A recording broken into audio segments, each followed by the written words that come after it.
sanad guuradii koowaad ee ururka dhalinyarada heybad qaran ayaa lagu qabtay magaalada Muqdisho. Mas'uuliyiin ka tirsan dowladda, hoggaanka ururka dhalinyaro isugu jira wiilal iyo gabdho ayaa ka qayb galay xaflad lagu xuseeyay sanad kadib aas-aaska ururka. Guddoonka ururka dhalinyarada heybad qaran ayaa inta ay xafladda socotay soo bandhigay waxqabadka muddada sanadka uu jiray ururka, iyagoo sheegay in ahmiyadda ugu weyn ee loo aas-aasay ay ahayd sidii dhalinyarada looga wacyigelin lahaa taariibka oo dhalinyaro badan ay ku waayeen naftooda. qaar ka mid ah mas'uuliyiin iyo martidii kala duwaneed ee lagu casuumay xafladda ayaa jeediyay hadallo kooban oo ay u hambalyeynayeen ururka heybad qaran.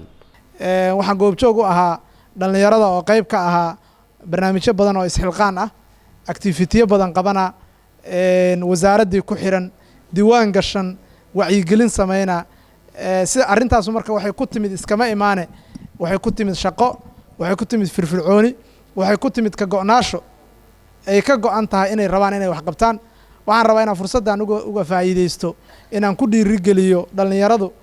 waa cududii waddanka boqolkiiba 75 in ka badan ilaa 81 waa la yidhaha bulshada Soomaaliyeed 35 ay ka yar yihiin.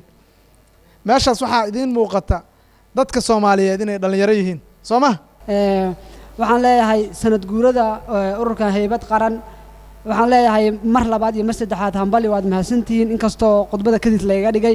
waxaan idinkula dardaarmayaa hawl markii la bilaabayo aad bay u fududahay, markii la bilaabayo way fududahay, laakiin dhammaystirkeeda iyo dhexda marka la tago ayaa waxaa ah hawl aad iyo aad u dhib badan. marka waxaan aaminsanahay fagfag baa lagu bilaabaa, ama idinkoo awood leh ama tamar leh baad bilaabaysiin barnaamij.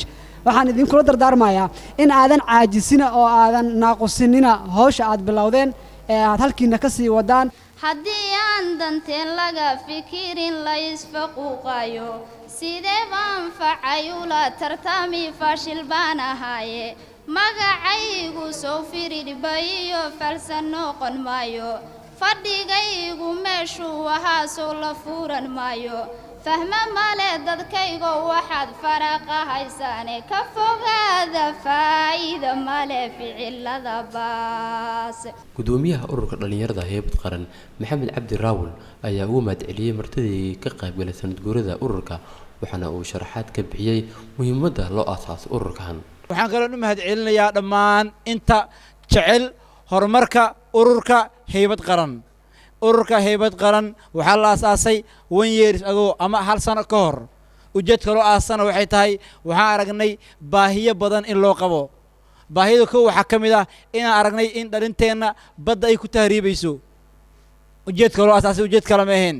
waxaan kaloo aragnay waxaa lagu qiyaasaa average-ka celcelis ahaan dhalinyarta Soomaalida 70% inay tahay, taasoo lagu qiyaasay inay tahay wax amalaan ama shaqo la'aan ah. waxaan kaloon meeshan rabaa inaan ka caddeeyo hadafkeenna ah maxaan higsanaynaa oo rabnaa mustaqbalka inaan gaarno. mustaqbalka ujeedkeenu wuxuu yahay inaan noqono mas'uuliyiin dalka maamula, xildhibaano ama wasiiro ama madaxweyne. ujeedka lama damacsanin. muranka badda Kenya iyo Soomaaliya, ka dhalinyaro ahaan Soomaali ahaan, ka dhalinyaro ahaan gobol ahaan, ka dhalinyaro ahaan wasaarad ahaan, ka dhalinyaro ahaan ururka heybad qaran, anagu diyaar ma nihin gorgortan inuu galo baddeena, diyaar uma nihin. waxaan madaxweynaha gaarsiinaynaa waxaan madaxweynaha dalka Soomaaliya gaarsiinaynaa hadduu codkayga maqlayo, hadduu codkayga daawanayo, hadduu TV iga maqlayo iyo hadduu gaari doonaba, gorgortan diyaar uma nihin. dalka annagaa iska leh, dhalinyarada xaq bay u leeyihiin. asaga wuxuu sameeyo waxaan annaga diyaar u nahay inaan ku taageerno, waxaan diyaar u nahay inaan u sacabatunno. ugu dambeyn hoggaanka ururka ayaa shahaadooyin guddoonsiiyey mas'uuliyiintii kaga qayb galay iyo xubnaha ururka.